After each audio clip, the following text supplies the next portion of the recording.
I found out. My parents had been lying about who I really am my entire life, and the discovery shattered my identity, left me questioning everything, and forced me to rebuild myself from scratch. Alex Mercer always thought he had a typical upbringing in a quiet suburb of Chicago. His parents, Marianne and Peter Mercer, seemed perfect, loving, attentive, and always supportive of his dreams. Alex was the quintessential golden child, excelling in school, sports, and social life, believing every piece of advice, every bedtime story, and every parental anecdote was rooted in truth. It all started with the old box in the attic. Alex had been searching for childhood photos for a social media project, hoping to compile a timeline of his life. The box was tucked away behind stacks of Christmas decorations, dusty and heavy. Inside, he found something strange, an old, yellowed envelope labeled Alex Confidential in his mother's handwriting. Curiosity overpowered hesitation. He ripped it open. Inside was a folder containing medical records, adoption papers, and a handwritten letter from someone named Dr. Lillian Hayes.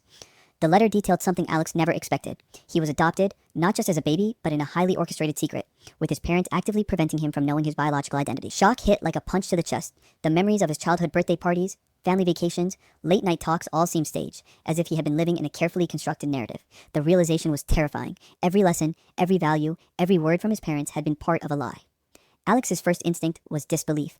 There had to be a mistake. But as he read through the papers, details aligned too perfectly. His birth certificate had discrepancies, hospital records didn't match his parents' stories, and the adoption files had signatures of people he had never met. The letter from Dr. Hayes hinted at reasons too complex and dangerous to disclose fully. The next few days were a blur.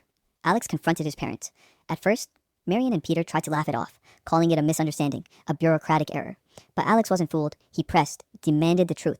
And finally, under the weight of his relentless questioning, his parents cracked. They admitted that Alex's life had been meticulously fabricated.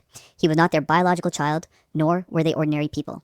His real parents, they claimed, were part of a covert program, something Alex didn't fully understand at first.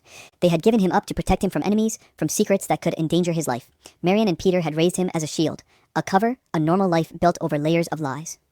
Alex felt his identity crumble. Who was he really? Everything he thought about himself, his talents, his personality, even his fears, were they his own? Or were they instilled by the people who raised him? The more he learned, the more his memories turned into illusions. Friends from childhood now seemed like actors in a play. His achievements tainted by the question of whether they were truly his, or shaped by the people who had secretly orchestrated his upbringing. Isolation became his refuge. Alex quit his job, stopped seeing friends, and spent weeks poring over the files, letters, and medical records. He discovered that his real name wasn't Alex Mercer, but Elior Kane, and that his biological parents had vanished under mysterious circumstances when he was an infant. He also found coded references to organizations, unexplained funds in secret accounts, and cryptic messages warning of danger if certain truths were pursued.